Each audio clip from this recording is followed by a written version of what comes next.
This UCSD TV program is presented by University of California Television.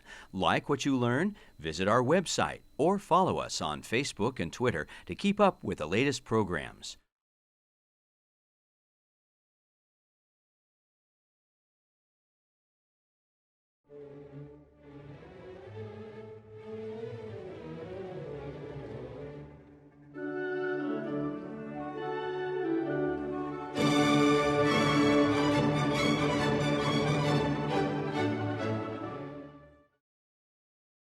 Everybody remembers you from last time, Moby Dick, which was very exciting for all of us here in San Diego. It went well. It did.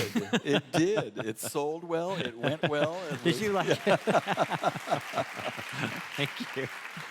And I find it interesting, it's almost 5 years later, that the original actual story, The Sinking of the Essex, which Moby Dick is based on, Right. There's a brand new film opening this weekend about that original story. Yes. Which is kind of exciting. And the man that wrote the book that movie is based on, Nathaniel Philbrick, who's a good friend of mine, when Gene Shear and I were trying to figure out how we were going to write the opera Moby Dick, I met him on Nantucket, and I read that book, and that's when the whole opera came to life for me. So I can't wait for the movie. It's a great book. Yeah. Yeah, I'm seeing it Saturday morning. Yeah. You want to fly down? No, thank you. So let's get started. You began, and I do want to get to the core of the meat of this conversation as soon as we can, but I do want to go back a little bit. You began by writing songs for singers who'd come through San Francisco Opera.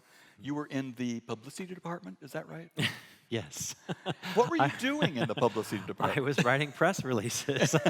I had always been a pianist and started when I was young, and then I'd injured my hand. I had always had a great affection for vocal music and for singers. I grew up in Ohio loving Barbra Streisand and Julie Andrews and Carly Simon and Joni Mitchell and James Taylor, and I really knew nothing about opera, and I loved musical theater because obviously that was much more accessible through movies and through television. But I played the piano and went to college, and just during grad school, I developed a focal dystonia where my hand started curling into a ball, and I couldn't play the piano. And I went into what I would call a fairly dark place, because I also, after 28 years, I couldn't play the piano. I didn't want to write music. So I found that I could write about music, though. And that's when I moved to San Francisco and got the job at the San Francisco Opera in the PR marketing department. And it turned out to be the greatest apprenticeship I could have hoped for. My job was to get to know every department, all the people on stage, in the pit, in the scenery shop, in the costumes and wigs and makeup and props, the administration, every part of it, and to write stories to send out to the public and to tell the truth about what was going on in there, and get people engaged and bring them into the opera house. And also to attend every rehearsal that I could, get to know the soloists, and get to know the young artists in the Adler Fellowship program and the Maryland Opera program. So when did you get brave enough to approach a singer with a song? It started with a young Adler Fellow, a good friend of mine named Kristen Clayton, who I've written a lot of music for. And I just decided I had to be brave, and I needed to, because it was bursting inside of me. I just had to get back into writing music, listening to all these great singers. I was dying, and one day she was running up the stairs, and I said, "Oh, and Kristen, someday I'd love to show you some of my songs. I write songs too." And she turned around to me as she fled up the stairs and said, "Oh, do you do that?" and ran away as fast as she could. I mean, you can imagine the thinking, "Oh, good, the PR guy writes songs, yay!" So anyway, but then actually she was very kind, and that gave me the courage to actually approach someone else who was a major singer, Frederica von Stade, who had become a great friend of mine through the work that I did at the opera. And then I got brave enough to write some folk song arrangements for her because she's so generous and gregarious and friendly and warm, and really she's a role model of mine in many ways. And So I got brave enough to present her with some songs the opening night of The Dangerous Liaisons. And at the first intermission, I went back to check on her, and she was playing through them. And she said, I really want to come in the next show, and let's read through these together. And, Wow. And so I did. I came in early, of course, and I'm playing them. And she's leaning over my shoulder, and I'm thinking, well, this is about as good as it's ever going to get, Frederica von Stade in her prime, singing these arrangements of mine at the Opera House. And then we stopped, and she goes, these are really beautiful. Would you like to give a concert together sometime? And I said, let me check my calendar. I think we can make that happen.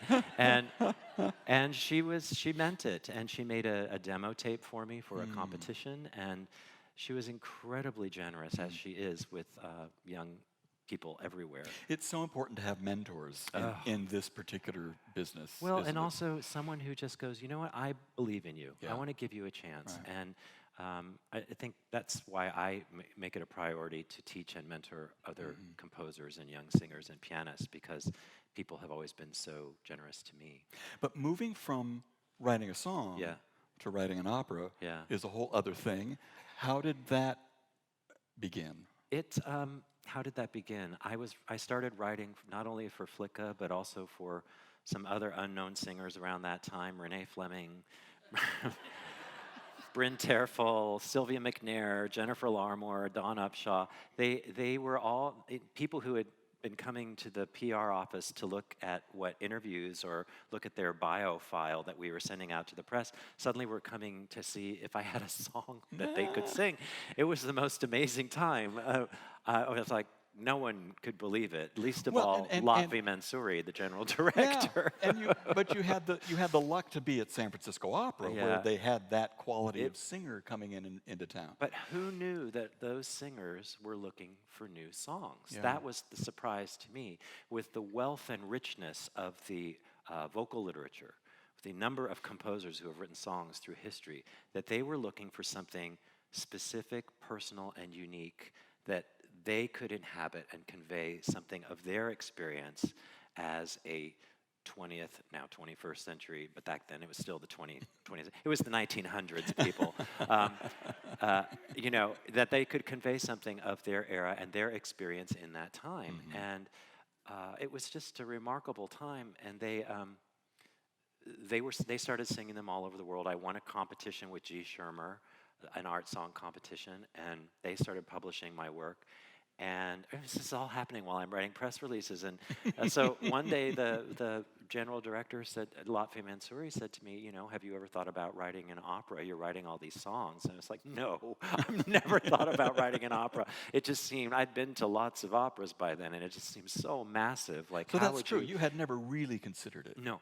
I always thought, when I was a teenager, I thought I would write musicals, maybe, which is an entirely different thing than thinking of writing an opera. And I thought about different, I tried writing film scores, I tried chamber music and symphonic, and then I stopped writing. And so now I was back, and I was out of an academic environment too. And I was also in a situation where it felt like there was limitless possibility. With these singers suddenly asking for new songs, with, Lotfi commissioning new operas, with suddenly this interest by American singers to do new work. 20 years earlier, it was very unusual to find an American singer that would take on a new role in an American opera or even an American art song. Right. The thing was to go and do your Schumann and your Bellini and your, Wolf and your Brahms, and you sang the traditional stuff. So this was a time of change. And so I thought he was just, making conversation at that point. But the next day he invited me into his office, and I was there with my pen and paper to write the next press release. And he said, well, put that away. I want to talk about your opera for us. We have an opening in the 2000-2001 season. And I want to send you to New York to meet Terrence McNally. I've been trying to get him to write a libretto for a long time. And I've been trying to get him to write a libretto for a long time. I think you two might hit it off. So why don't you go to New York and, see? And I was like, who are you talking to? When you think that this is the general director of the San Francisco Opera, he could talk to any one of hundreds, if not thousands, of composers who would leap at that opportunity. But he was a real impresario. And the thing that I came to appreciate about him is that he was like I called him the captain of possibility.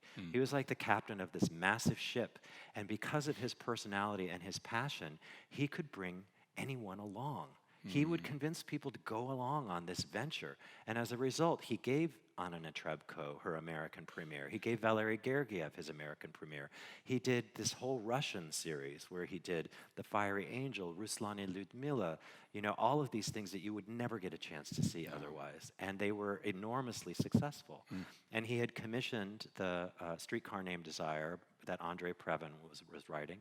And so now he asked me to go meet Terence and to maybe write a comedy for the year 2000. And so imagine Lotfi's surprise when we told him, well, we've decided what we want to write, Dead Man Walking. And of course, hearing the name Terence McNally, if you're like me, you probably had the Lisbon Traviata going through your head, Masterclass, Love, Valor, Compassion. I mean, it's a major Broadway playwright. Well, who had also written the books for Ragtime, Kiss of the Spider Woman, and later The Full Monty, and I mean, just a real genius of the theater. Well, now this gives us a good place to start talking about Great Scott, because now you had a great success with Dead Man Walking, which is being performed very well, being performed throughout the world. But especially, I mean, I think it's being recognized as a seminal American work of the 21st century, which is phenomenal. It's great.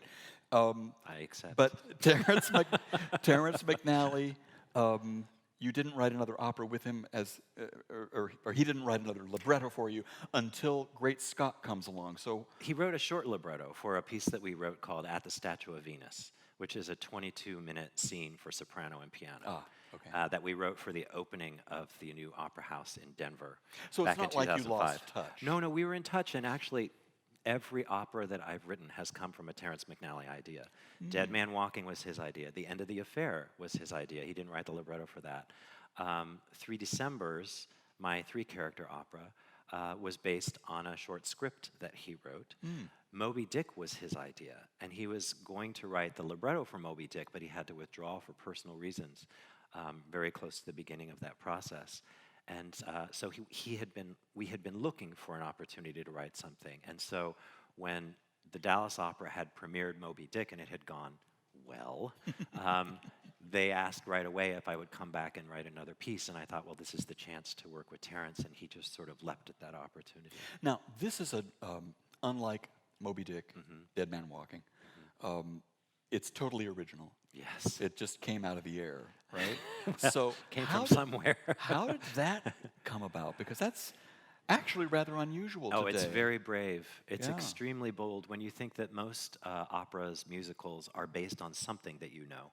And historically, that's true. If you look back to the beginnings of opera. Some other property, even mythology a myth, a legend. And then it was plays, then it was novels. I mean, even Madame Butterfly was based on a newspaper serial, right?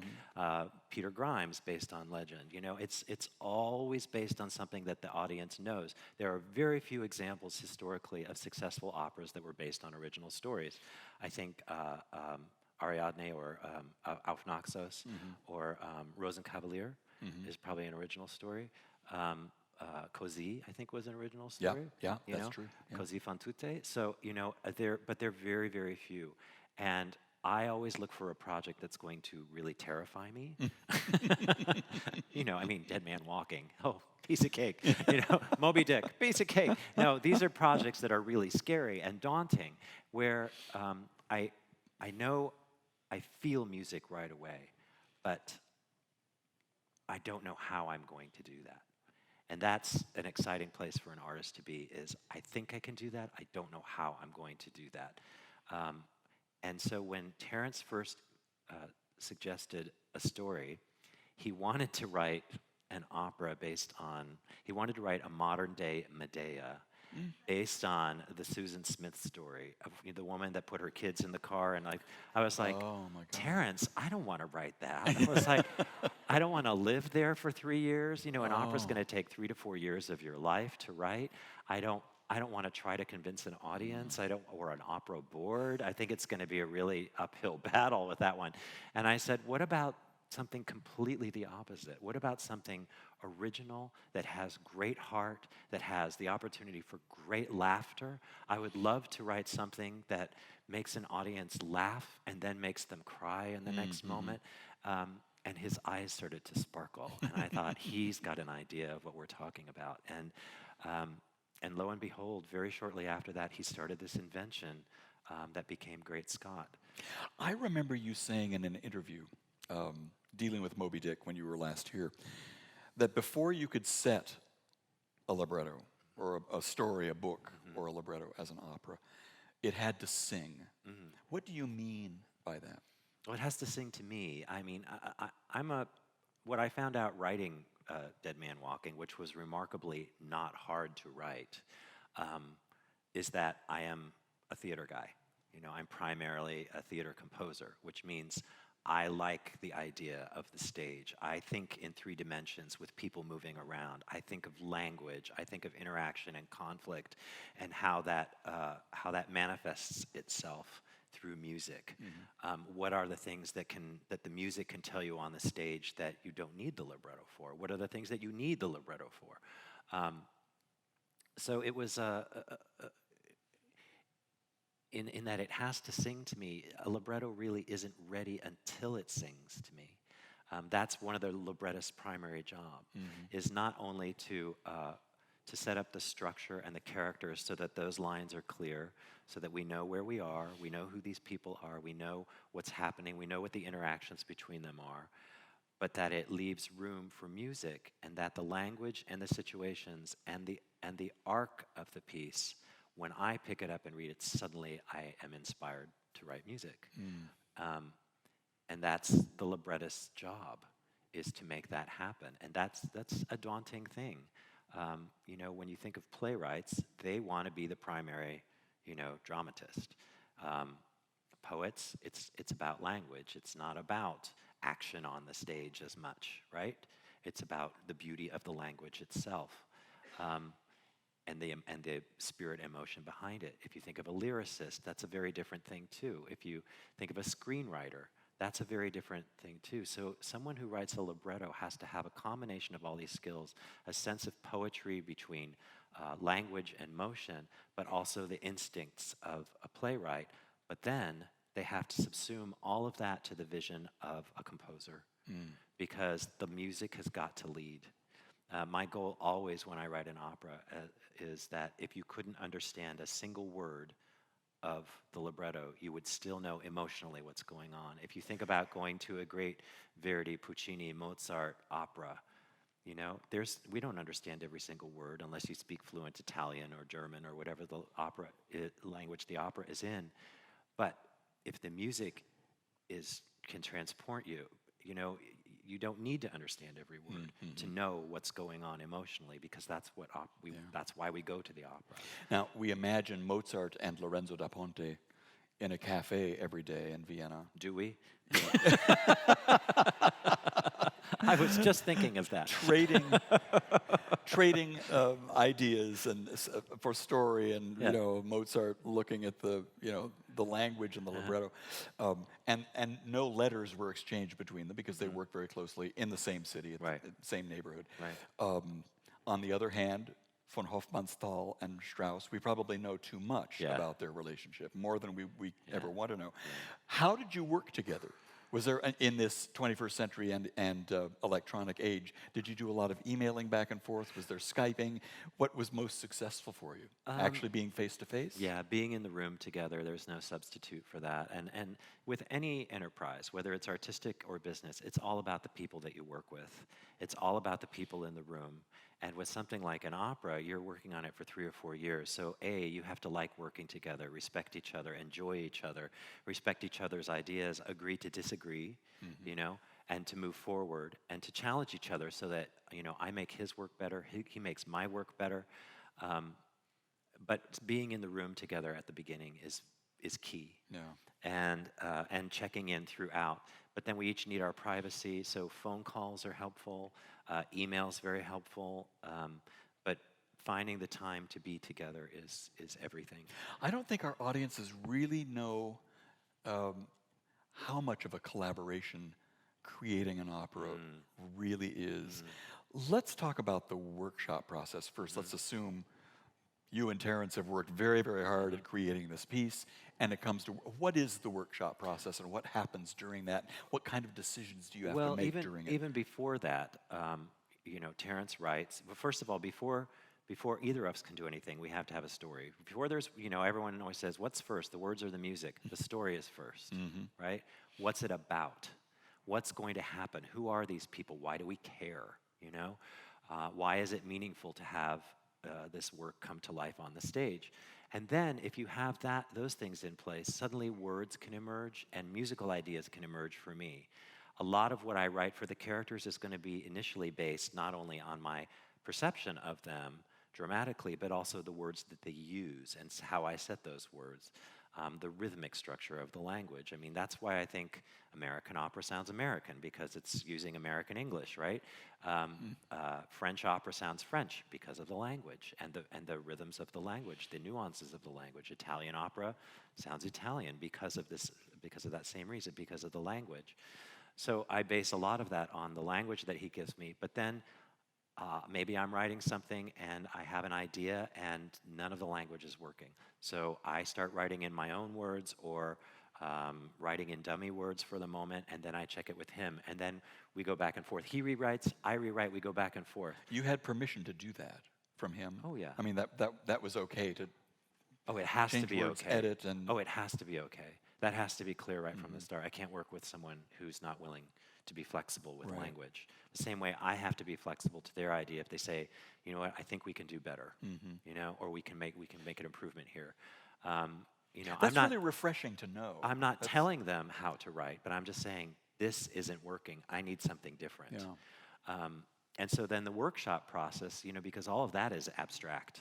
It's me thinking, this sounds great. It's him thinking, that sounds great. In the workshop, we actually have singers learn it, and it comes off the page so that we can see, is it actually working? And truthfully, if it's working with singers just reading off of music, sitting in metal chairs, reading off of scores with a piano, and it's already working, you're in good shape. If it's not working in that form, we have work to do, But that's the information you learn. It's a constant process of learning what's working, what's not working, what's clear, what could be better, And there's always something in those stages that could be better. So you made changes after the workshops? Make lots of changes during and after the workshop because you learn so much. And, it's one thing when it's based on something that exists, like Moby Dick, like Dead Man Walking. With an original story, this is the ultimate high wire act. There is no net. You cannot fall back on the characters or the stories. You cannot go back to the book to figure out where did you go wrong or what should come next. You have to invent it. So every time we'd do a workshop, we'd be learning about the characters and the story. Oh, now this is becoming clear. So we can take that a little further. Or we go and we find out this character is way too overdeveloped. So we need to cut a lot of their music, and make changes. So that's the process. And it's alternately maddening and inspiring and an enormous amount of work. I've never worked so hard on a piece as I have Great Scott. And I think because it was an original story. And it demanded also, Terrence challenged me with an enormous range of musical styles and characters, more than anything I'd ever encountered. I'd say it doesn't sound like it, but it's easily my most complex score. Is it still exciting to hear a singer, other people on a stage or in a workshop play your music? Oh, thrilling. For the first time. Thrilling and terrifying. Yeah. Mostly terrifying at first, because you have to remember the creative process is very, very private. At first, it's just me and the librettist. And as you move forward, you start to have to let it go, and other people get involved. One of my favorite quotes is when Gene Shearer and I were working on Moby Dick, we got into the rehearsal process, and he says, "Jake, I love our piece. I'm so proud of what we did. I wish we didn't have to do it with people." He said, they're going to have opinions. They're going to tell us what they think. Because in our little cocoon, it was all perfect, So you have to start to let it go. And you just hope that you got it right, Based on lots of experience in working very, very hard all the time and constantly trying to write something fresh and challenging and inspiring in my imagination, and meaningful, most of all, meaningful. You hope that you got it on the page right, but that's what you learn. Yeah. Now, the stage director, Jack O'Brien, Yes. directed this production and will be coming to San Diego to direct our production. Love him.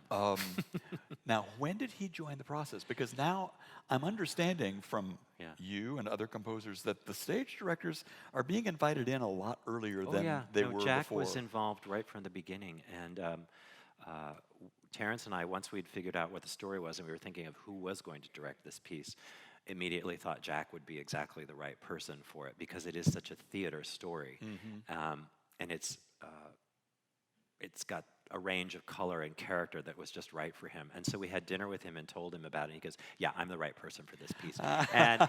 And then he was involved with every single workshop. And I felt free to call him when I had a question that I didn't think Terrence could necessarily answer, because I needed perspective. And that's the other thing you gain through people. You know, when you're working with gifted people, and that's your team, and they're all focused on the actual work. They're not there to satisfy their own ego. They're really there to make this the best it can possibly be. And so they're there for the work, you're there for the work, then you can get things done. And what they bring is perspective, because it's very easy creatively to get way too close to your own work and to lose perspective. And you got to remember, too, with a new opera, which is so massive, so many notes. I mean, how many notes could there possibly be? We used them all, okay? There are none left. You know, I mean, if you know music, like Great Scott and Moby Dick are each 5,000 measures of music, okay? Now, on a piano score, that's a piano score plus the voices and chorus. But once you orchestrate it, you're talking about well over 100 people, 120 people, that I'm telling them through the score what to do every single moment. What dynamic, what color, what combination of colors, what instruments. I mean, it's really daunting. So to have the perspective of friendly ears and eyes from the beginning means we can get a lot done on the front end, because opening night, that piece is shot out of a cannon, you know, right at the audience and at the creative team, because it's not just the first time you're hearing it, it's really the first time we're hearing it. You know, we don't get previews like in Broadway shows where we can change things every day and hear them go into the show that night. With an opera, opening night is it. You know, we get a final dress rehearsal usually where there might be a small invited audience and you're getting a sense of the temperature from that, but that's 2 days before opening. There's really not much you can do. So opening night is when the creative team really learns what the piece is. And from there, luckily, hopefully if we have a second production, we can make changes from that. Now, you just told me backstage, you went to all the performances in Dallas. And I'm sure you learned a lot from watching five performances? Yeah. 5 different audiences react to the piece. Oh, yeah. Overall, what was that experience like? And then a more detailed question, did you change anything based on the audience's reaction to various things? First of all, it's miraculous. The fact that opera can happen at that level in our world today is miraculous. And it happens sheerly through passion and love. I mean, when you think about it, there is no logical reason why we should be doing opera at that scale this day and age. It doesn't make money, you know, and people in our world, they measure success by, does it make money, you know? Yeah. Opera doesn't make money. You can't extend the run. It never has. Right. You can't extend the run. It's a very finite period. You're not going to be able to say, if it's a hit, whatever that means, that you're going to extend it another week. You can't do that. So we do it because of the passion for it, the affection for it, the way it inspires and moves us. So it's every time I'm just overwhelmed at the miracle that it all comes together and happens. That's why the story of what happened in San Diego is so completely inspiring, and why it's very appropriate for this particular composition, which I hope we can talk about. But from the final dress rehearsals through all of the performances, what was really exciting was I've never heard an audience laugh that much in my life. I've rarely heard them laugh that much in a funny play or musical, much less in the opera house. You know how usually in the opera house, the most you get is, oh, that's so funny. Right? But to hear people literally screaming with laughter and bursting into applause, that meant people were engaged, they were connected, they were really paying attention, they were really listening. And then the quiet places where there were actual tears, and I would see people shaking. And there was a moment at the end, there's a final quartet where there's this it's one of the most beautiful things I've ever written, I believe, to my thinking, this final quartet. And it summarizes what the whole journey has been about. And it gets me emotional thinking about it, because the number of times I observe the audience sometimes more than I observe the piece, because I do want to see what's going on. And to see people reaching over to grab someone's hand at that moment. And several people told me they were sitting next to a total stranger who reached over and grabbed their hand because they just needed to connect with someone in that moment. That, to me, is a good sign. Absolutely. But we did learn a lot. I learned that some things were going on too long, that we had miscalculated a couple of dramaturgical things. So I made about 15 minutes of cuts afterwards. I mean, it just closed not even a month ago. Right. And we already have a new score that has all these new cuts and some language changes that Terrence wanted to make. Some are very invisible cuts, little things that from interludes and things that people won't notice. Some are quite substantial changes. But again, those are only things you can learn in the moment. Yeah, absolutely. It'll be interesting for me because I had the opportunity to see it, the second performance, and enjoyed immensely. But to see how it has changed and how it shapes, and of course, every time you do Don Giovanni or Così, as old as those pieces are, every time we do it, it's going to be different. Right. And sometimes we insert cuts, in those pieces, or we open up the cuts or whatever. But there will be a live recording of the entire original work, which I'm very happy about because the cast was so extraordinary, and it was just a dream to do it all. Is there any possible chance that it'll come out before our production? We're hoping, right? Wouldn't that be nice? Great Scott is an opera within an opera. And I love the title of the opera within the opera. It's Rosa Dolorosa, Filia di Pompei. Right. Daughter of Pompeii. Daughter of Pompeii. And, hopefully you had a chance to read the synopsis on the back of your program, that this is an opera company in trouble, and Arden Scott, this celebrated mezzo, has brought this piece. She discovered this opera, Rosa Dolorosa, when she was in St. Petersburg. It was a dusty old score that they'd found at the back of a drawer in a cabinet. And as far as anyone knew, it had never been performed. It was by a forgotten composer named Vittorio Bazzetti. And very specifically written in 1834. I thought that was really interesting. And, Terrence likes to be specific.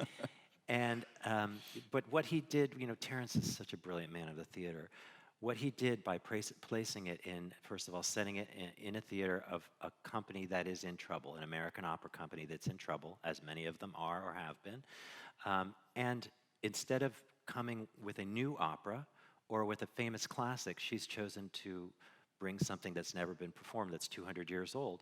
And the whole question, one of the central questions throughout the whole opera is, does any of this matter?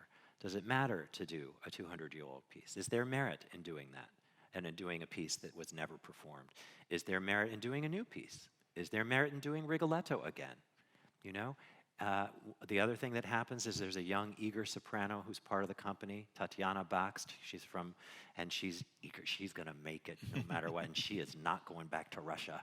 And she wants everything that Arden Scott has, and she manages to get herself singing the national anthem at the Super Bowl, which is going on the same night as the premiere of the 200-year-old opera. So you have this juxtaposition of old and new. You have Arden Scott, who's sacrificed everything for her career to have the career and life that she does.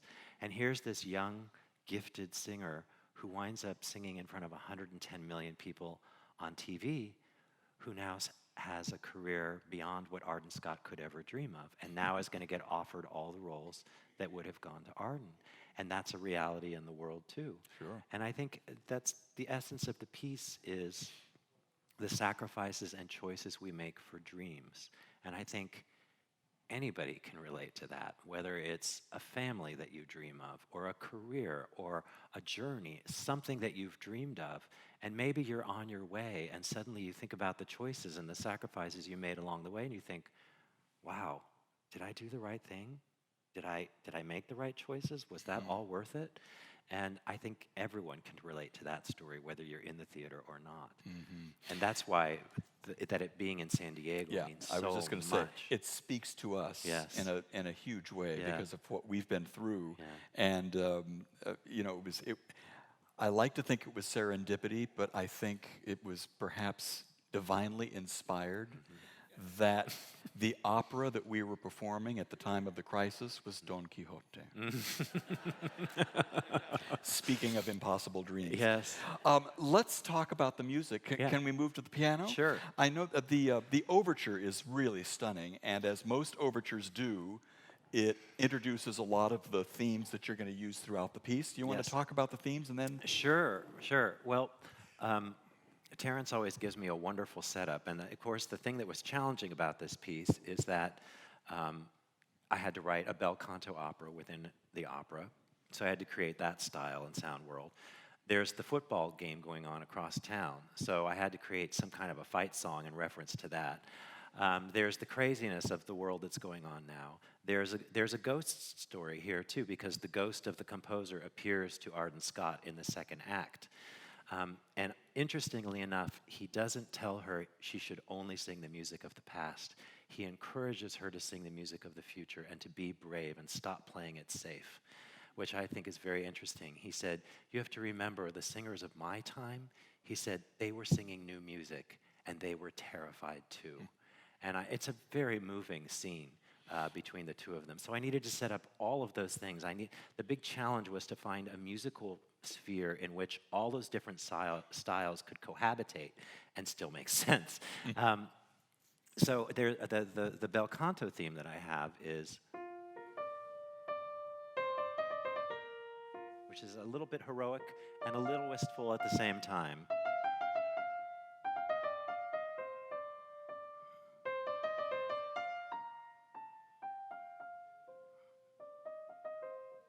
And the fight song that I found is kind of the reverse of it.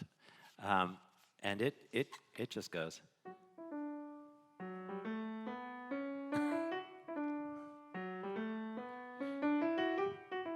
Sound familiar? Here's the fight song. Go, go, go, right?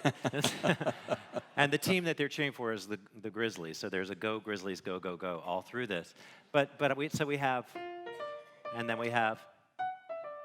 we have one's up and one's down. And so those were very connected. There's the craziness of backstage, which is all of it. So there's all this craziness too. But you'll hear a lot of playing around with those two things. The job of an overture, of course, is to welcome you into the musical world of the piece. The pace of the piece, what you're going to hear, what's going on, to give you a flavor of it, so then you're open to what's going to happen next.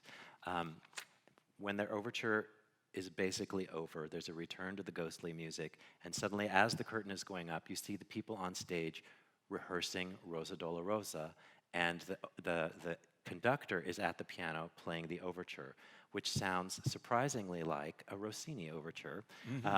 And so you'll hear that at the very end of this. But that's when the curtain's going up. I thought of, did anyone else grow up watching Warner Brothers cartoons and, The Rabbit of Seville, those kinds of things? That was my introduction to opera. They said, I saw a meme one time. It said Bugs Bunny, everyone's introduction to opera and drag queens, because Bugs Bunny was always putting on women's clothes. It was like, anyway. So anyway, this is the overture to Great Scott.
Thank you. Thank you. Play ball. That was fun. That was fun. I remember having just as much fun listening to it in the theater. This is black and white, of course. Oh yeah, the with the full orchestration orchestra, is it's just major. it's really There's actually, even a police whistle in there. yeah. I not kidding. I didn't expect the very beginning of the piece to be so misty, kind of impressionistic, very atmospheric. It drew me in immediately. But it was. Well, I thought, also. Where's this going? This is a very, I mean, because there's a lot of laughter in it, people might want to belittle it or think less of it. I mean, people are much more critical generally of something that's got humor in it than they are of a drama. They're much more forgiving with drama, We'll believe the woman coughing and dying for 20 minutes on the stage, but, but it's, this is an enormously serious piece about things that matter to us very, very much. I mean, it is about things that matter, whether we do matter or not, those big questions. Right. And to start it with that sense of connecting with the past, of old and new, of sounds that are surprising. In the orchestration of that, the piano isn't actually playing, it's a clarinet and strings sustaining, but the pianist strums the strings inside every now and then as though something's been thrown across those strings. But it's a very serious piece about big things and many, many different plot lines and stories, and it was important to me to draw that world and set that tone right from the start. But it works. Well, thank you. It's beautiful. Thank you. Beautiful. We're coming almost to the end, and I wanted to end with a word association game. Oh. Now I'm going to give you the name of a composer or an opera-related word or phrase. I live in mortal fear of things like this. I know you told me that before in relation to something, and I just have to do this. But I want to ask you to respond with the first thing that comes to your mind, one word or a short phrase. I'll give you that. I'll give you that. Okay. Soprano.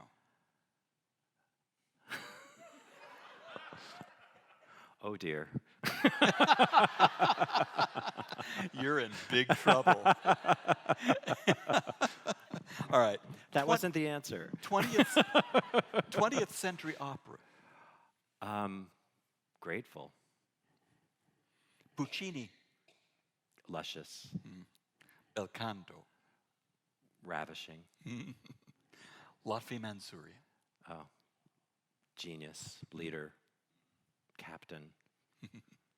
Courageous. Impresario. Wozzeck. Oh. Bold, challenging, beautiful, brilliant, heart-wrenching. Carlisle Floyd. Oh, hero. Yeah. He's 90 this year and is premiering a new opera. Yes, that he just wrote. Brilliant. At the Houston Grand Opera, Prince of Players, end of March. Richard Wagner. Oh.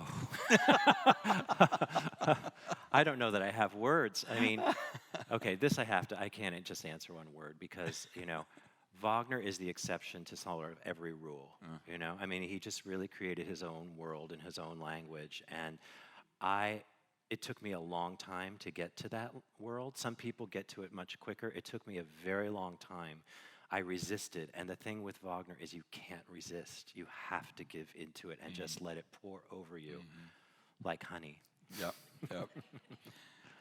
What you're reading right now.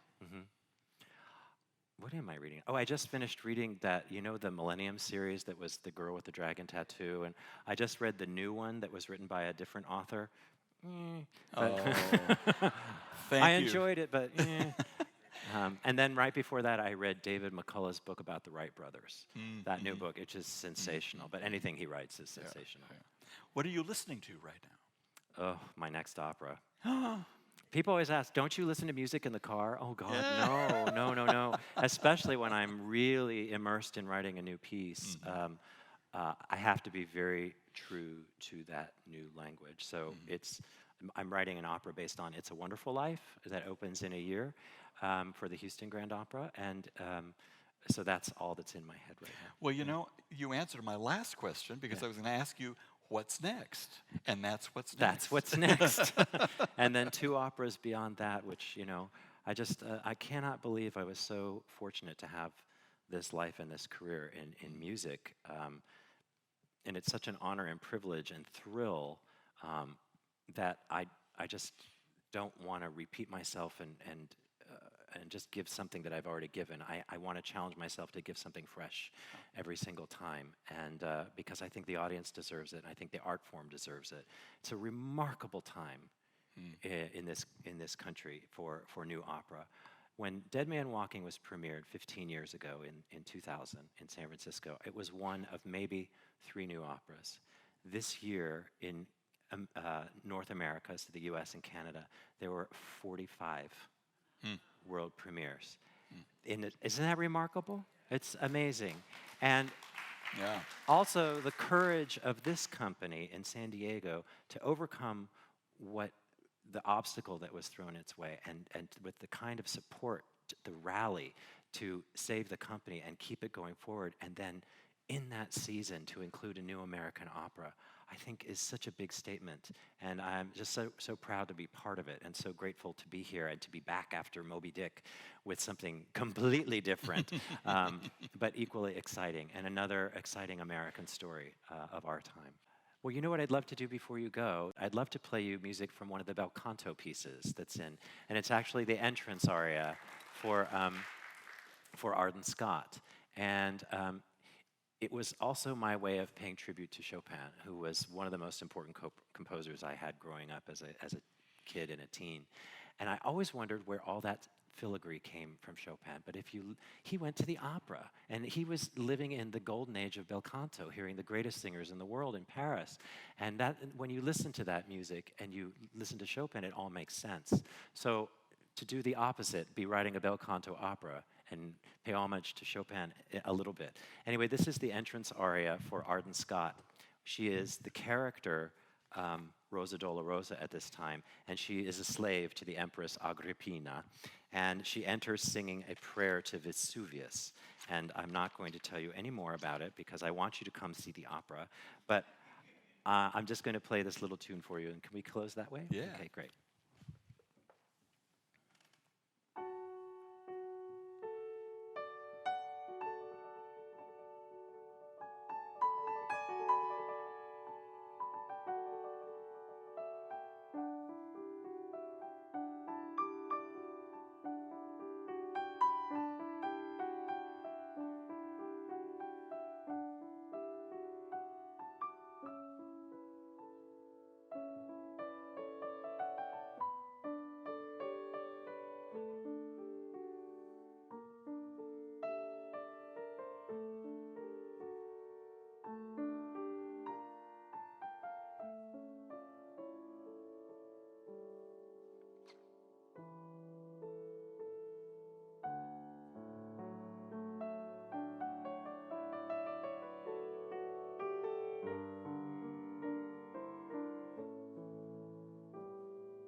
you. Thank you. That's Thank you, great. too. It's a good job. Yeah.